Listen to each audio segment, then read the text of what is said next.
ఈరోజు స్వస్థత కోసం నువ్వు ప్రార్థన చేస్తున్నావా? నీ దేహంలో ఏదో ఒక బలహీనత, ఏదో ఒక రుగ్మత, ఏదో రకమైన రోగము నిన్ను ఇబ్బంది పెడుతున్నాయా? ఇప్పటిదాకా బాగానే ఉందండి వెస్లీ గారు, కానీ నిన్నటి నుంచే కొంచెం ఒంట్లో బాగాలేదు. హాస్పిటల్కి వెళ్తే డాక్టర్లు ఏదో భయపడుతున్నారు, అది ఉందని ఇది ఉందని చాలామంది భయపెడుతున్నారు అని కొంతమంది చెప్పడం వింటూ ఉన్నాము. అయితే గమనించు దేవుని బిడ్డ, నిన్ను స్వస్థపరిచే దేవుడు నీకున్నాడు. బైబిల్ గ్రంథంలో అనేక వాగ్దానాలు మన స్వస్థత కొరకు రాయబడ్డాయి.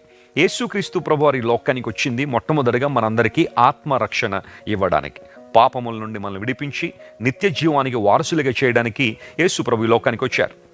అయితే ఆ తర్వాత ప్రభు యొక్క ప్రేమను మనం అర్థం చేసుకుని ఆయన కృపలో మనం వర్ధిల్లుతున్నప్పుడు మన అవసరాలను తీర్చగలిగే దేవుడు ఆయన. దేవుడే మన స్వస్థపరచువాడని నమ్మి విశ్వాసంతో ఆయన దగ్గరికి వచ్చినప్పుడు ఎన్నో అద్భుతాలు ప్రభు చేస్తూనే ఉన్నాడు. ప్రార్థన చేయడం మన బాధ్యత, స్వస్థపరచడం దేవుని యొక్క బాధ్యత.